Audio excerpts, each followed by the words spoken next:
Hi, everyone, and welcome back to the Spring 2021 Outdoor Adventure Expo. This evening, we are going to be hearing from Alex Messenger talking about the 29th day, his book, Surviving a Grizzly Attack in the Canadian Tundra. And we have Alex here with us. I have the chat open on the Outdoor Adventure Expo website, so as you're watching this, please feel free if you have questions just to type them in that chat, and Alex will be able to answer them at the end of his presentation. And all questions are always welcome. Great. Well, I'm going to pass it over to Alex, and he can take it away. Thanks so much, Madison. Thank you to Midwest Mountaineering for hosting this talk and for hosting all of the Outdoor Adventure Expo. It's always been a really exciting event for me. It's been a very inspiring event for me. I hope it's inspiring for you all watching this and those of you who are able to go to the store and that it helps spur you to get out into the outdoors. Like Madison said, my name's Alex Messenger. I'm an author, photographer, and marketer. I'm based in Duluth, Minnesota here. I'm going to be talking about an experience that I had in 2005 in which I was attacked by a grizzly bear in northern Canada and nearly died 29 days into a 42-day whitewater canoe trip. The book that is about that trip and about the attack and everything that happened afterwards is called The 29th Day. Here's a little bit that people have said about it on the screen here. Came out in 2019 and it's available in hardcover, paperback, audiobook, etc. So if you're interested in hearing more, that's a great way to do it. So if you're looking to reach out to me or see what I'm up to, you can find me online at a messenger photo or alexmessenger.com. I'd love to chat with you or just, have you see what's going on and learn a bit more about what I'm up to. So I always like to start with a reading from the 29th day just to get everybody on the same page. So I'm going to start out with the prologue here.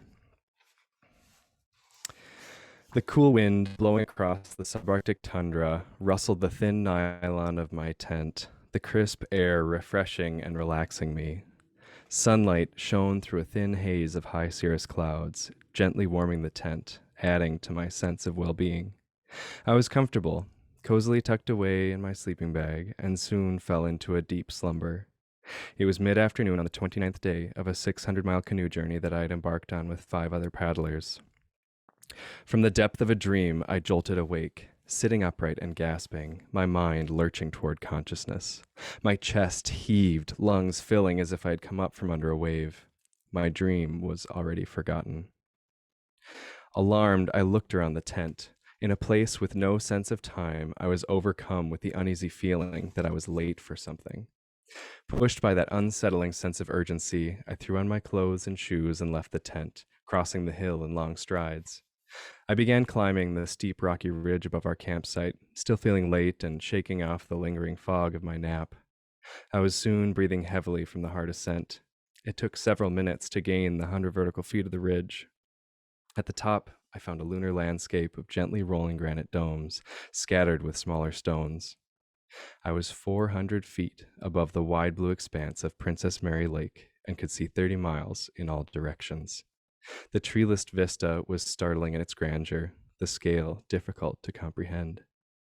Barely able to take it all in, I turned toward another, slightly higher point in the distance, topped with a rock cairn and a nookshook, and resumed my hike. My Nikon in its waterproof case hung heavily in my hand. I decided I would leave it closed until I reached my destination. I walked past small round boulders deposited along the ridge by lumbering glaciers eons ago. The large crescent moon of the island bowed in front of me, pointing north toward the Arctic Circle. I walked, watching the ground beneath me, the sparkles of sunlight in the granite and the green-gray blooms of lichen. The feeling of tardiness slowly ebbed, and I began to calm down, my mind wandering. I thought about my coming senior year of high school and the summer reading book in my pocket at the Liars Club. Quickly casting that thought aside, I thought of my camera in the case and imagined what I wanted to shoot first. I passed more lichen and granite, more scrub grass.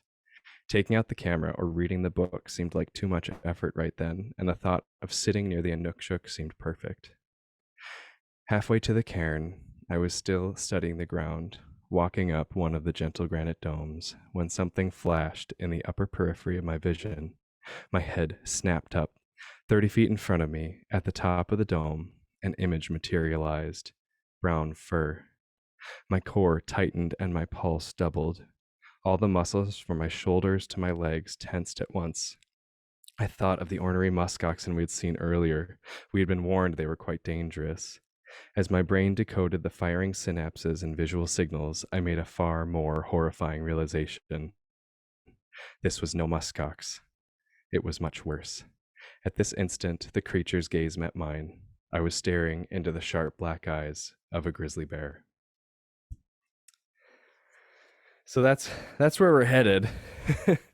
A pretty terrifying moment of my life.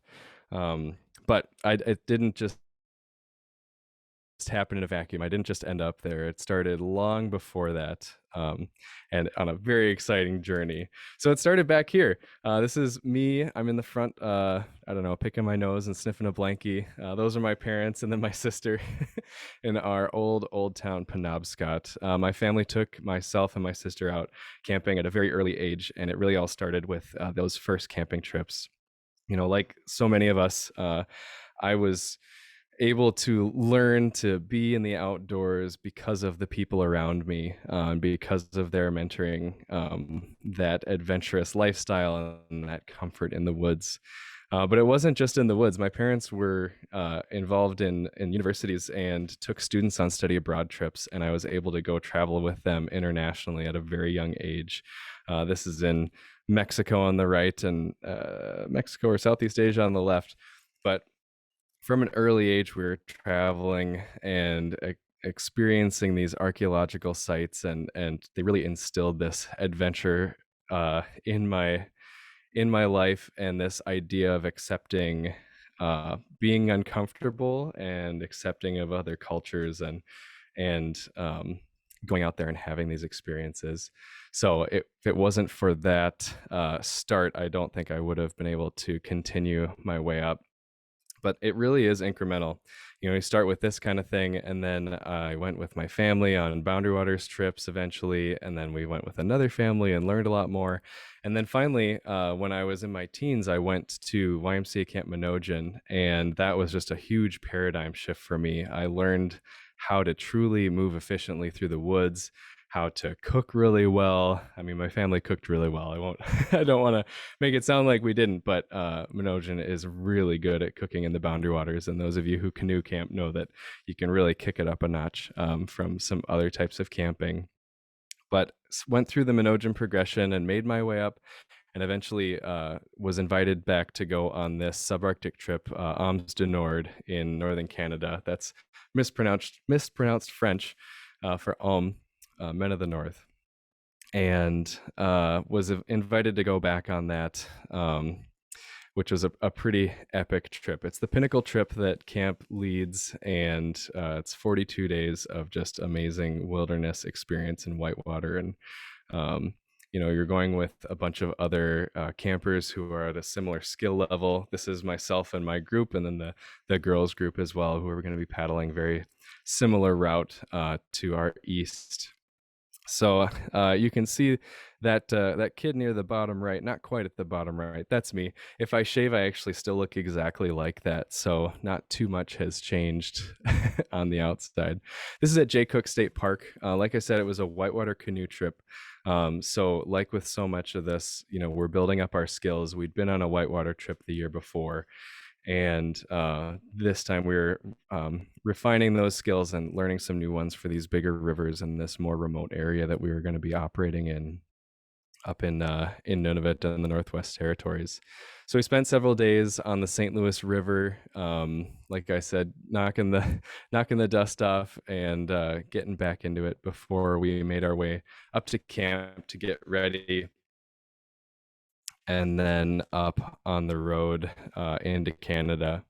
So that dot at the bottom there is Jay Cook and Duluth, and then up to camp near the border. And then we hopped into a van and drove our way up to the end of the road at Lynn Lake, and then took a bush flight for a couple hours into the corner of the Northwest Territories. So before we were even dipping any paddles into the water, it was just this incredibly remote area. This is a spot where you're not likely to see other people.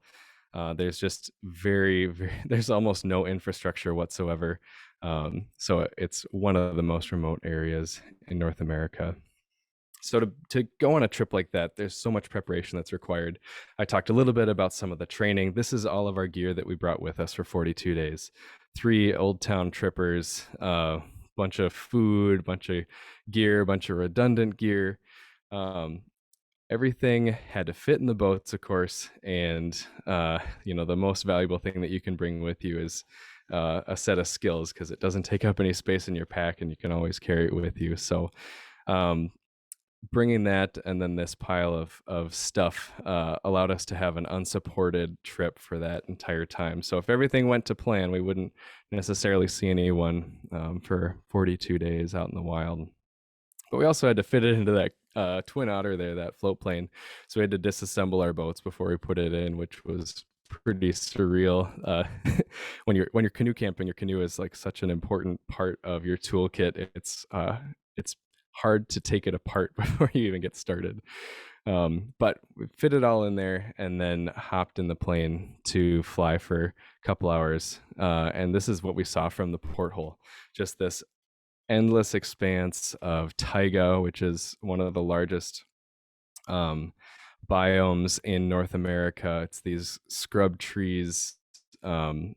Everything is really stunted, and it just kind of transitions from like full size trees and plants and everything. And then as you go north, it gradually transitions to the tundra, where there's just almost no vegetation of any height. But flying for this long without seeing anything else was really, it just underscored how remote of a place we were heading into. In order to be able to be in that area, like I said, we had to have those skills.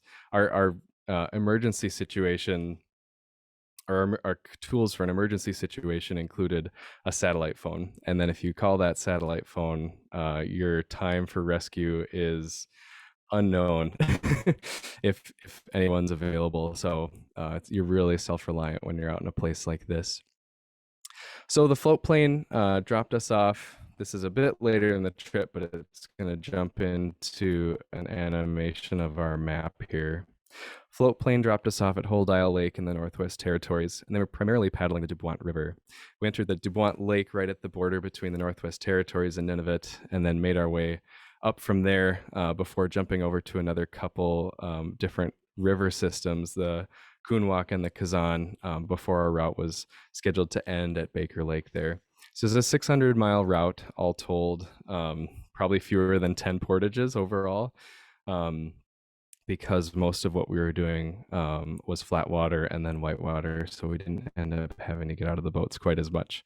But a pretty ambitious route, and it was also a route that hadn't been done before exactly through camp, and we couldn't find record of people following this exact route. So it was pretty exciting to be in some ways trailblazing. Now, right when we landed, we were greeted by the wildlife, the local wildlife, which was a lot of mosquitoes. As you can see here, Mike's wearing the original Bug Shirt Elite Edition, which was worth its weight in gold. I didn't have that one, and I was very jealous, and I learned my lesson. So that's the Bug Shirt you want. Definitely worthwhile. The other bugs that we were dealing with were black flies. The bugs were just absolutely horrendous. But you eventually get used to them. We also started paddling whitewater pretty soon. This is a smaller set on the Dubois pretty shortly after we started. We were paddling very conservatively. We were paddling whitewater. We were trained for it, but we were basically taking the cleanest line that we could find. Our goal was not to surf waves or get out and play. Our goal was to get down from A to B as safely as possible with as little mishap and as little water in the boat as we could. So we'd paddle, we'd line where you're controlling the boat from shore with painter lines on the bow and stern, or we'd portage around stuff. if it was outside of our comfort level or just not safe. But paddling whitewater is very exciting. Partway through the trip, when we got to Dubois Lake, we found that it was completely covered in ice, 80% covered in ice. This was the middle of the summer, and this is the largest lake in Nunavut. And when we got there, it was just this incredible obstacle. So we spent several days trying to cross Dubois Lake as it was covered in ice, and had to get creative, dragging the boats on the ice with these harnesses that we'd brought, and figuring out how to navigate through really slushy, nasty stuff. So we felt a little bit of Shackleton, a bit of an homage to Shackleton and his crew in Antarctica as we got through this stuff. Halfway through the trip after Dubois Lake, this is Dubois Canyon. It's one of the places that we did portage around. It's several miles long. It's very intense whitewater outside of what we'd be paddling, probably even if we had kayaks. And this was 3 weeks into the trip, and it was our first layover day, our first day of rest on the trip. And halfway through the portage, we set up our tents and got out the fishing rods, and we're fishing and hanging out and just really enjoying ourselves on that layover day. And partway through the day, I was standing with Mike and we were chatting, and he points over to the far shore on that far side of that canyon, and he says, "Bear." And this was the first time we saw a grizzly bear. This is very, very zoomed in. It's running away at a trot. But it just really underscored for us that bears are in the area. We'd been paddling through an area that isn't really part of grizzly country. And then we had paddled into that at some point recently. It was a really sobering experience to see this bear. It had been walking straight towards our camp, and as soon as Mike said something, it turned around and went the other direction. And I remember turning to my guide, Dan, and saying, that's the only way I would ever want to see a grizzly bear in the wild, is it on the other side of a canyon running away. And little did I know that I was kind of foreshadowing what would be happening with me in about a week and a half's time. And I think it was a really good opportunity for us to come back and talk about our bear training and our bear safety protocols. We looked at how we set up our camp, everything at least 100 feet away, your food, your sleeping area, and your food prep area. Talk about some of the emergency tools that we had, like that satellite phone that I'd mentioned, like our bear spray, which is basically a fire extinguisher can of mace that is used to deter bears. It's a non-lethal, very effective way of deterring the bear if you are within 40 feet. Talked about deploying it, taking off the handle, squeezing it. We talked about our bear poppers, which are these noise makers that you set off, and it hopefully makes the bear go away if it's a little further away. And talked about what you're supposed to do when you see one if you don't have those things. We were told to avoid eye contact. Whatever you do, don't run. Back away slowly. Speak calmly to the bear. Hey, bear. Whoa, bear. It's okay, bear. To try to convince it that you're not a threat, which was just a very theoretical thing to be thinking about at that point. But that training is incredibly important. Any sort of training is setting up an algorithm in your mind, whether it's conscious or subconscious, that when you come into a situation, you're much more likely to run through those steps, to default to your training. If you don't train, your brain's just going to pick whatever whatever the first thing that comes to mind is. Whereas if you do that training, it's more likely to actually go back to what you should be doing in that situation. So we reviewed all that and made sure that we were doing everything right and kept on our way. The other animals we started seeing more of were musk oxen. Musk oxen are these amazing yak buffalo kind of creatures with this big curling helmet of horns like you see in the photo there. They're enormous, and they're definitely an animal to be respected. As I read in the prologue there, at first I thought that the bear that I encountered was a musk oxen, and that was or a musk ox, and that was a terrible, very scary thing because they are known to charge at random. They'll kill people. They'll fight off grizzly bears or other big mammals. They're a lot of power, so you definitely have to respect them. But a very cool animal to watch, and the fur has a ton of insulating power. They're basically straight out of the last ice age. Looking at them is kind of like going back in time, I like to think. Pretty cool. So eventually we got to the point where we were going to depart from Dubois River and make our way over to the Coonwalk. This is the portage that we took. It's actually an esker. It's a remnant of when the glaciers came through North America. And what it is it's a former riverbed. So these rivers would flow through the glaciers, and they'd have all this sediment, rocks and things in the bottom of this river.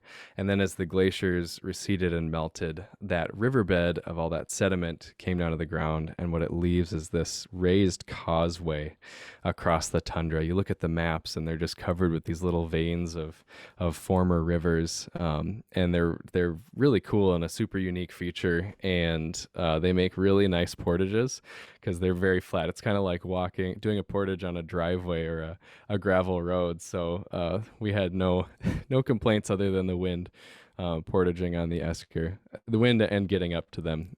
They can be really steep.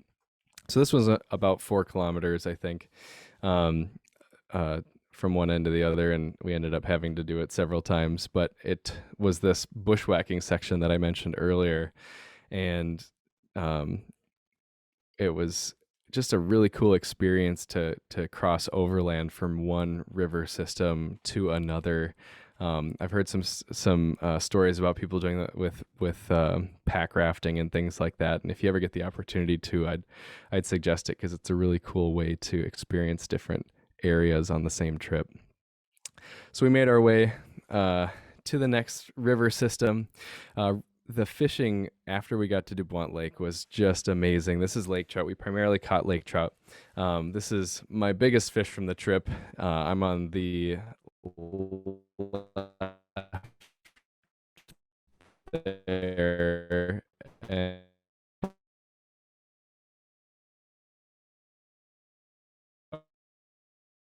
wanted to camp and say, who wants fish for dinner? And we throw a couple lines over a troll and then pull over to fillet our catch not too long after that. So making our way along, this is day 28. We finally got to Princess Mary Lake, the 28th day. This is the lake that we were set to have another layover day. We'd been off and on running into the girls' trip, the girls from that photo from Jay Cook. Our routes intersected a few days before this, and so we were chatting with them and exchanging some food items. And not too long before this picture was taken, we waved bye to them as they went to their last campsite before they'd leave the next day and get a day ahead of us.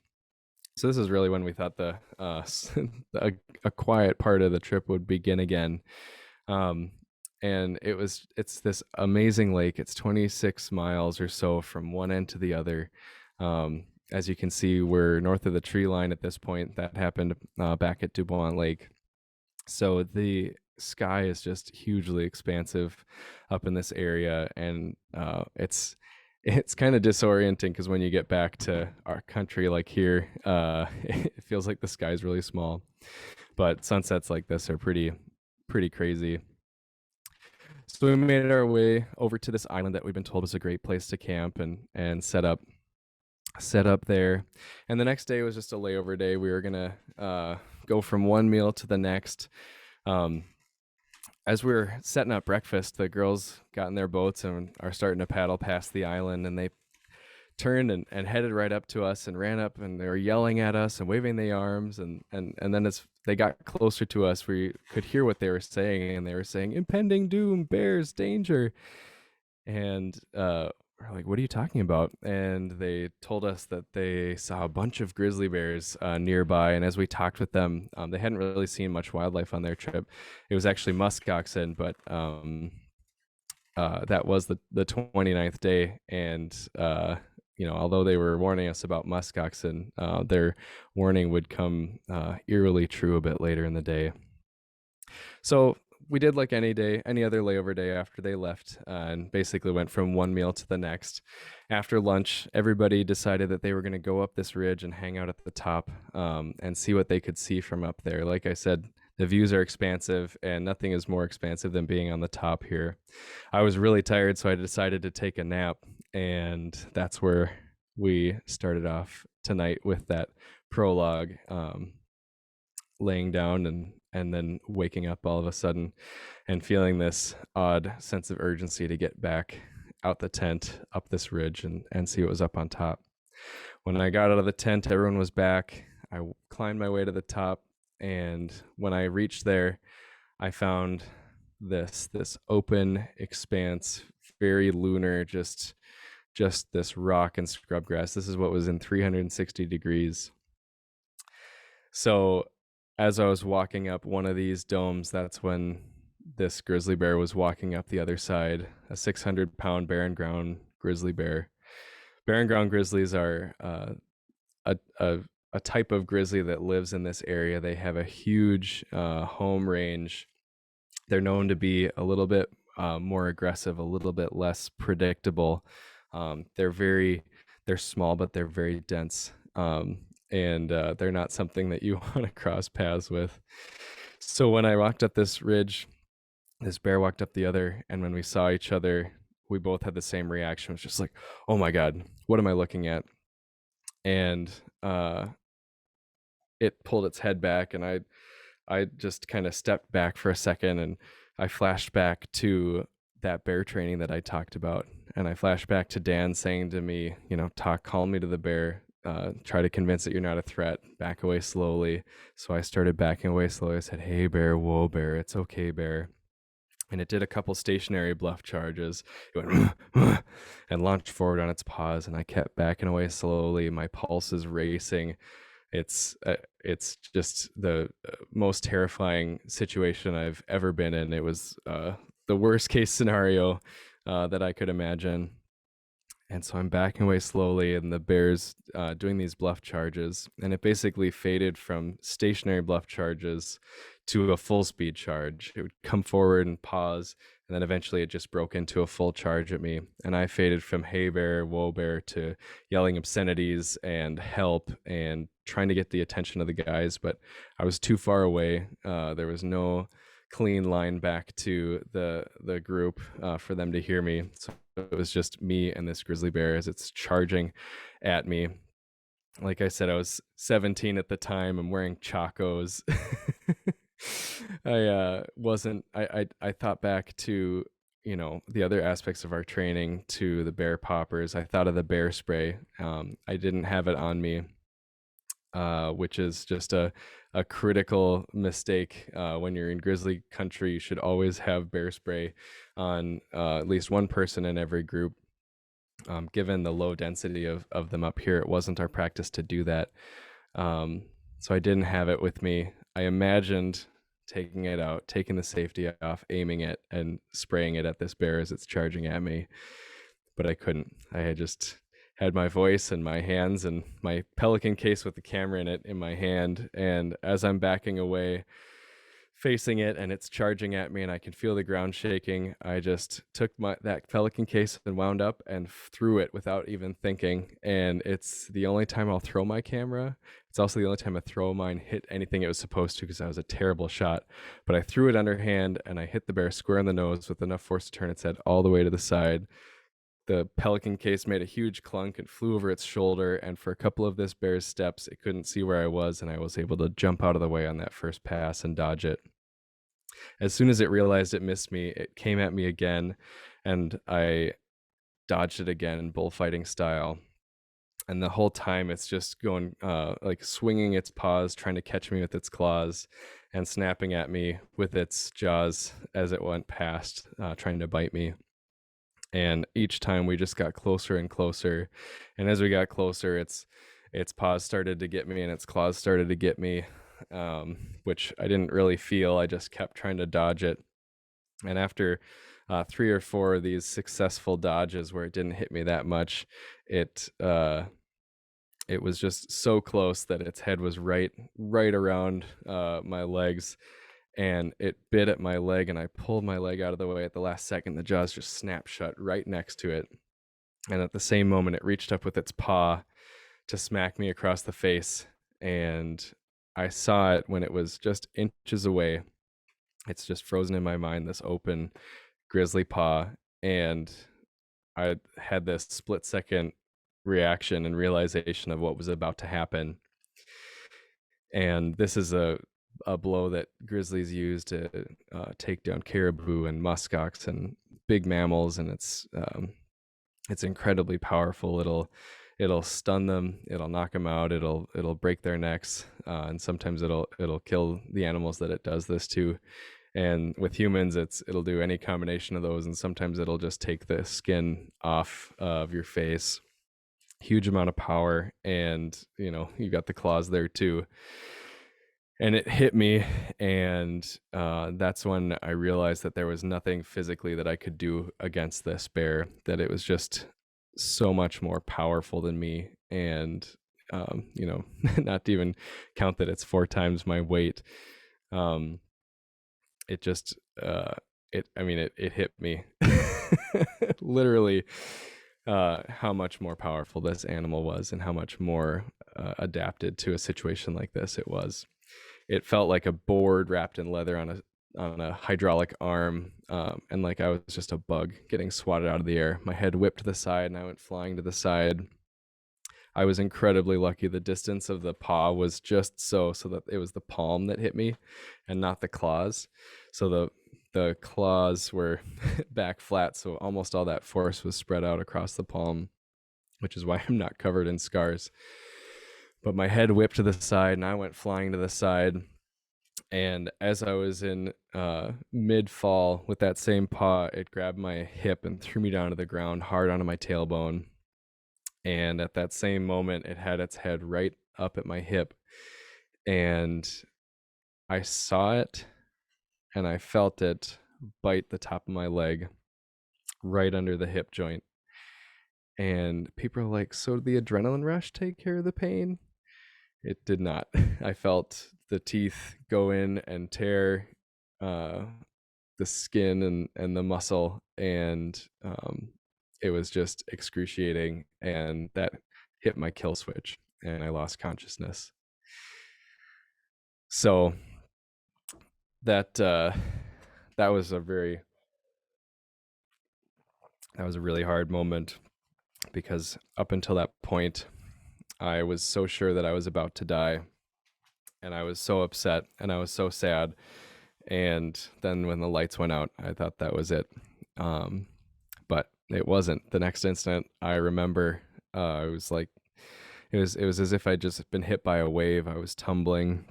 I couldn't get my bearings. And I finally was able to see enough that I could see this grass and this rock, and it was still spinning. And finally I got my bearings and figured out which way was up, and I was on the ground on all fours, and I was trying to figure out where the bear was, where I was, and what exactly had happened. And that's when I saw that the bear was actually still there, but it was running away at a trot back in the direction it had come, as far as I could tell. But as it was running, it was looking back over its shoulder at me to see if I was still dead, because essentially I had been a threat, and as soon as that threat was eliminated, it wanted to get the heck out of there and tend to its nose bruise or whatever it got from that pelican case.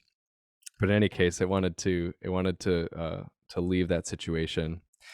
And at that point, I consciously played dead. I froze, and I averted my eyes so it couldn't see me, and I waited and waited, which was incredibly painful, hard to wait, as this bear is just still so close but running away, just willing that it won't come back to finish the job or notice that it hadn't finished the job. So I held still, tried to hold my breath as my heart's trying to pound out onto the granite. And it finally crests the hill, and I wait a little bit longer because I knew that if I stood it up, it would be able to see me, and I didn't want it to notice that I was back at it. So I waited, and then finally I felt like I'd waited long enough, and I got up and I grabbed my Pelican case for some reason, and I grabbed the book that had fallen out of my pocket, and I was like, I need to get back to camp because I just got mauled by a grizzly bear, and I have to get there before my adrenaline rush wears off, because I knew if I waited, I wouldn't be able to go. My leg would probably not be able to work anymore. I felt my leg. I hadn't looked at it, and it felt wet. It's like, oh no, that's a lot of blood. That's probably, I'm gonna die from blood loss now.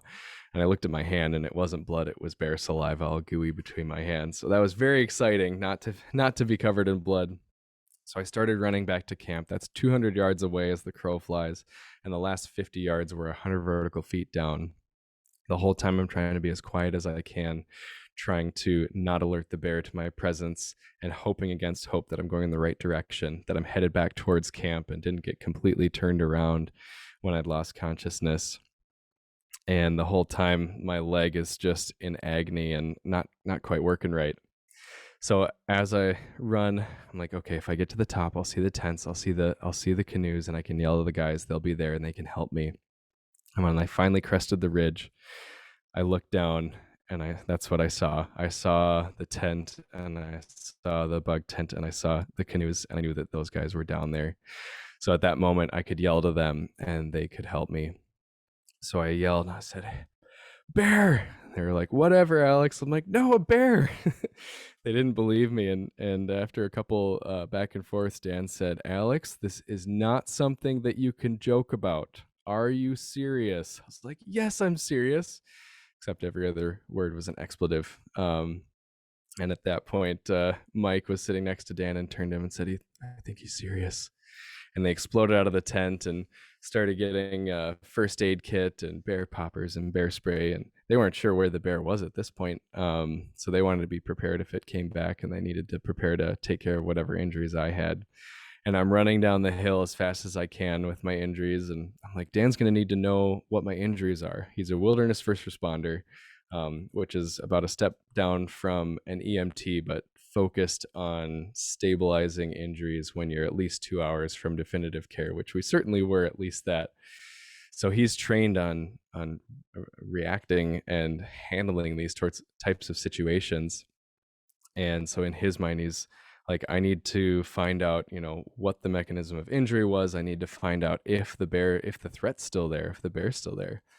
And I was like, he's going to need to know what's going on. So I said, I got attacked by a bear, and I got hit in the face, no foot cut. I got bit in the thigh, and there's blood on my foot for some reason, and I don't know why. Because I had my chacos on, and one of my feet was completely covered in blood, but it was the foot that wasn't on the leg that was bitten, and I didn't know where the blood was coming from. So it was a bit of a crazy, crazy moment. But as I was going down, my adrenaline rush was waning, and partway down, I couldn't move my leg anymore with my leg muscles. So I was moving it with my arms and just trying to make it down without tumbling and breaking myself more than I had already broken. But eventually made it down, and Dan started checking on my wounds and stabilizing me and wrapping everything.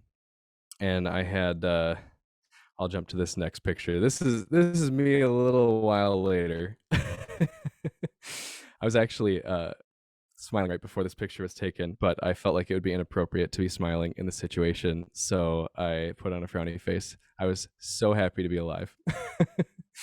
So this is me a little bit later, but when Dan was doing the triage, I had the biggest wound was the bear bite at the top of my leg. One of the canines went in 1/4 inch from my femoral artery. That's the big artery that goes through your leg straight from your heart. And if that gets severed, you bleed out in about 3 minutes. It's what was happening in Black Hawk Down when that guy got shot in the thigh and ended up bleeding out. So it's a really serious injury that was very close to happening. My feet were all cut up. I had the tips of a couple toes were sliced, but eventually got healed pretty well. I had scrapes all down my back from the claw marks, and then just a little bit of a bruising and black eye around my face there from that paw strike, which was pretty amazing. So overall, I was very, very lucky. The bleeding responded really well to pressure and to bandages on my leg. So got me stabilized, and then had to figure out what's next. So Dan got on the satellite phone, and after a little back and forth, we found out that there wasn't a helicopter available. And that's really the main way to get evacuated here. The next step up is to activate the military, and they have like basically pararescue men get in a plane and jump out and parachute down to you to stabilize you. And it's amazing that we can do that these days, and it was put to good effect within the past year or two with an Alaska hunter who was mauled by a grizzly bear really severely, and they were able to save him with blood transfusions in the field. Luckily, my injuries were not of that extent and didn't require that. I was stable with what we're able to do here. So after talking through the options, our next best option was to start self-evacuating to Baker Lake. So the next day we left from the island. It was pretty late at night when the attack happened. So we set up a night watch and then got on the water the next morning and started making our way with as much haste as we could to that tiny town at the end of our route, which is 1,000 miles north of the U.S.-Canadian border and had about 1,500 people there in 2005 when we were on this trip. So still a tiny outpost. The next, this process took almost a week because of a lot of challenges. We dealt with some really severe weather.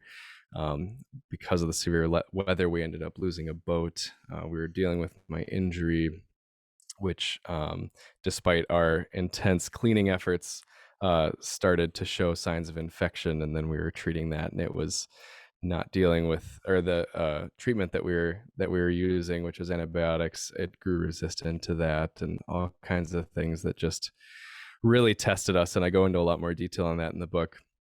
But we ended up spending 3 agonizing days on this campsite on 30 Mile Lake, which is a lake where everyone gets stuck because of wind, and in the midst of all these things that we're dealing with, and trying to deal with the aftermath of a bear attack, just like personally and psychologically, we had these moments of kind of magic that happened too.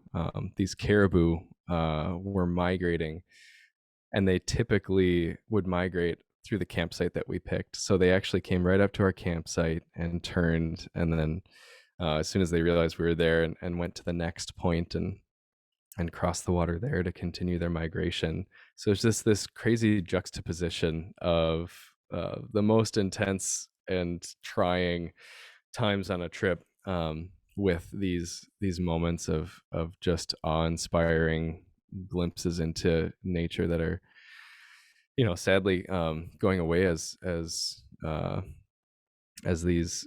climate change affects the range of all these animals and things like that. So just a really hard thing to wrap your head around. This is us at the end of 30 Mile Lake, at the end of that week-long ordeal. I'm on the left there, significantly lighter than I was before. This is after we ended up calling a helicopter when my wound started to show signs that it wasn't reacting to treatment. That was at that point the trigger that we would have to initiate an evac. And at this point, all the resources had been lined up where a helicopter was available. So we called on the satellite phone, and after, what would it have been? 36 days of paddling under your own power, in very quiet conditions, making your way steadily forward. Eventually, this helicopter just all of a sudden appeared, which is a really weird way to end a trip when you're not planning on it.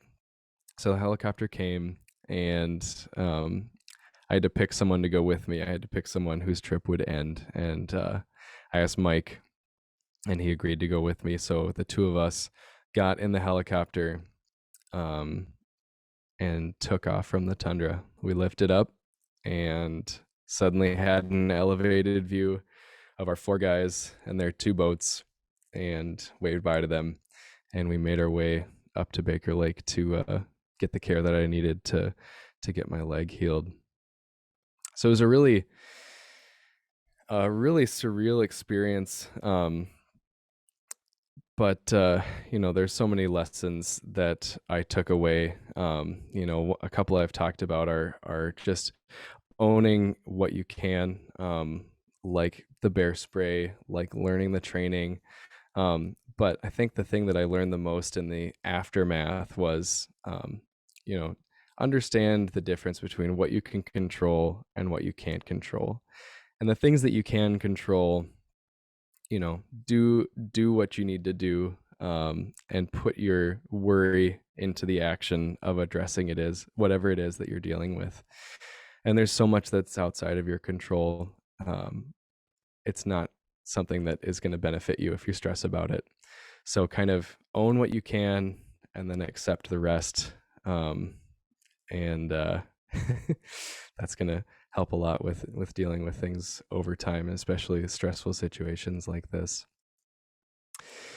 So that's a pretty condensed version of what happened in those 42 days.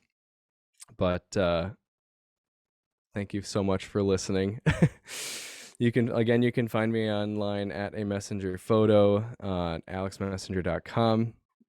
If you're interested in the book, The 29th Day, there's a few places you can get it. Not a few places, but you can get it anywhere books are sold. You can get it from alexmessenger.com. I would encourage you to get it from your local bookshops or something. Support local with that if you're interested. Like I said, hardcover, which is the one I read from, softcover, audiobook, etc. So hopefully you've been using the chat function to enter some questions. If you haven't, you can still do that. Madison has been monitoring the chat and is going to be moderating those. So I'll get to as many as we can. I think we've got a few minutes left for that. So Madison, are you there? Hi, Alex. Awesome. There's just a little bit of a lag Sure. for us sending it out to the website, and so we'll just give them a moment to type in some questions. All right. Sounds good. A couple things I'll share that people have said. These aren't really questions, but the first one is that Brian Weber, has a picture of the remaining crew members when they made it to Baker Lake, and they'd like to send it to you. And so I put your email in that chat, or your website, alexmessenger.com, in that chat. And then another person said the Minojan Girls group that he's talking about saved all of our gear at the end of the Kazan River when we capsized and lost our canoe. They were fearless. Yes, that is awesome. The FOMs are so cool, and I've heard that story. And I think I read about it in their journal, their trip journal. Yes, nothing but respect for those women, and I'm so glad that they were able to help you out of a jam in the woods there. That's awesome. Awesome. Well, we got a question, and it is, do you recall any smell during the bear attack? Yes. Yeah. And just to confirm, is this still coming through here? I clicked stop share and my computer screen froze a little bit. All right. Awesome. Yeah. So was there any smell? Definitely. That was it is a very visceral experience. But one of the things that really sticks with me is the smell. The bear, it smelled like a dog that had never taken a bath, which is probably not too far from the truth, I suppose. But just this musty, dirty animal. Kind of like, that crossed with maybe the very bottom of a pile of leaves from several years ago in a trash bin. The other really sensory experience that I have is the sound. The bear was growling just so intensely and so loudly, and I could feel the reverberations like through my body. And that was just another wild thing. Every once in a while, I'll get like I'll either get a whiff of a smell that's kind of like it, or I'll hear a sound that's kind of like it, or whatever, and it just brings me right back, and it's like just wild. Yeah, good question. Thanks. All right, our next question is asking how you estimated your group, I would assume, estimated low on food, noting that when the 4 remaining men from your trip got to Baker Lake, they were really, really hungry. Oh, that must be Mr. Weber. Yeah, uh we planned out our food very judiciously based on the number of people and the number of meals that we had and things like that. We had some rounding errors, we'll say, or measuring errors when we were packing out. So we ended up being short a fair amount of food. We bolstered that through a couple means. We traded with the FOMs, like I mentioned a little bit. We also supplemented our food with some fish. But ultimately, when you're on a trip like this, your caloric output, the amount of energy that you're actually using, is almost always far in excess of the number of calories that you're taking in. There's a phenomenon called hiker's stomach. It's worse with hikers because your locomotion just takes so many more calories than canoeing, but you just have this voracious appetite. So all that combined to I don't doubt at all that they were very hungry. They can you can put away a ton of food after a backcountry trip for sure.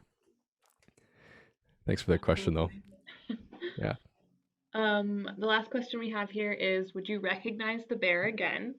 And did you or anyone else attempt to get revenge? Good questions. Would I recognize the bear again? In a lineup, it's hard to say. The I definitely remember specific features of the bear. I mean, it didn't have any crazy markings or scars or tumors or anything like that, but it definitely had um, a unique, or at least an individual kind of profile. The bear on the cover of my book is pretty close, just the very characteristic hump, the very wide head. That picture that I showed earlier with the bear going away, that one's significantly lighter, um, significantly more slender. So I wouldn't be able to, have it hold up in court as to that being the bear, but I would definitely recognize a similar one, if not the same one. I like to think that I'd recognize it from a subconscious level if I ever saw it. As to taking revenge and finding the bear, the game warden of the area up there, when they're investigating these instances, one of the things that they try to do is find the bear and see how it's responding. The same thing happened with the unfortunate death of the guide that happened in the last few weeks out near Yellowstone. This terrible thing happened, and then law enforcement went out to check on the bear and see what was going on. In that situation, they found it and ended up having to destroy it, which is unfortunate as well. But in my situation, they did try to find it. They interviewed me, and then they flew out to Princess Mary Lake. They had a helicopter at that point too. So they flew out to Princess Mary Lake to see if they could find it. And they, like I said, north of the tree line, you can see forever. They're in a helicopter. You can go wherever you want and probably find anything out there if you put your mind to it. And they did not find the bear. They found a bunch of musk oxen, but no bear whatsoever.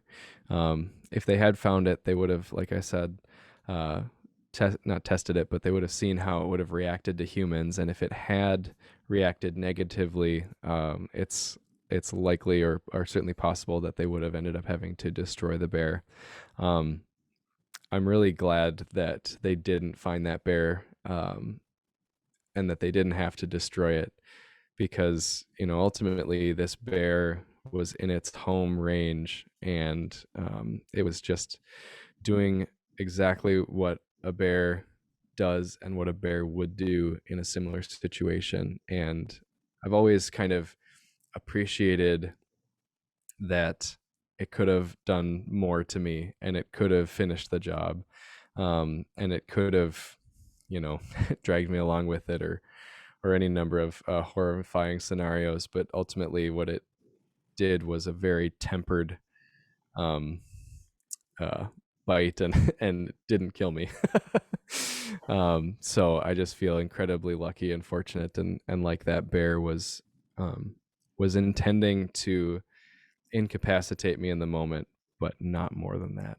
So I'm glad that they didn't punish it for that. The next question: in retrospect, would you have done anything differently once the attack started? Meaning, any extra advice for us, the listeners? Yeah. So a lot of the stuff that I've talked about is more or less specific to grizzlies as far as what you're supposed to do when you react. So just keep that in mind. If it's black bears, you say, "Hey, get out of here." If it's grizzlies, you say, "Hey, I'm sorry," more or less. As far as my own reaction to the bear, I think like yelling at it and that kind of stuff isn't exactly what they suggest you do. I think overall my outcome after it started attacking was about as good as it can be.